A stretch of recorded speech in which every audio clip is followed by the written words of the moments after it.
அங்க உருட்டி உருட்டி விளையாடலாமா? அங்க அண்ணா வாரீங்களா, உருட்டி உருட்டி விளையாடுவோம். ஓ, அதுக்கு என்ன, நீங்க கூப்பிட்டு வராம இருப்பனா? அடி அடி, ஐயோ ஏண்டி அவனை கூப்பிட்ட? உனக்கு யாரை கூப்பிடணும் தெரியலையே. போய் நீ சாப்பிடு, நான் பாத்துக்கிட்டு. 100 ரூபா காசு தரம், விளையாடாம போறீங்களா ப்ளீஸ்? நான் விளையாடுவேன். கட்டையில போவாடா நீ. அந்த பெட்டி என்னட்டு அந்த பிரிச்சுட்டர்ல உனக்கு இருக்குடா. போய் ரூபாய் கூட ரெடியாரு.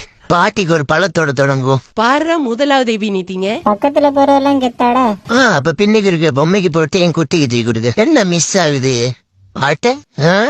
இப்படியே போல என் ஃபேன்ஸும் அந்த குட்டியை என்ன நினைப்பாங்க? அண்ணே அணைஞ்சிருக்காங்களே, அந்த குட்டிக்கு நேரா தூக்கி போடலாமாண்ணா? ஆம்பளையா இருந்தா போட்டு காட்டு பாப்போம். அப்ப நான் கூட்டிட்டு போறதை பார்த்து கொண்டு அடங்கோனியா போட்டுட்டான். இவன் என்ன பிறப்பா இருப்பானு தெரியலையே. டேய், நான் சும்மா சொன்னேன்டா, இதெல்லாம் தூக்கி தெரியலடா. இது வெரி டிமாண்டான சாமான். ஆனா அப்படியெல்லாம் ஒண்ணுமில்லண்ணா, இருங்க சாப்பிட்டு ஓடி வரேன். அடியே, இங்க பாருங்கன்னா இவளை கண்டிப்பா கூட்டிட்டு போறீங்களா? போமாடாப்பா, பின்ன என்ன 45 வயசு ஆயிட்டுது, கல்யாணம் கட்டையில. இதெல்லாம் ஒரு பிரச்சனையா? உங்களோட ஜாதகத்தை நான் பொண்ணு பாக்குறேன். நீ ஒரு ஆணியம் போடுங்க வேணா, எனக்கு இந்த பொண்ணுதான் போடும். நான் சும்மா கேட்கல, ஜெயிச்சுதான் கேட்கிறேன். ஒரு நிமிஷம், இந்த பிரச்சனை நான் சமாளிக்கிறேன்.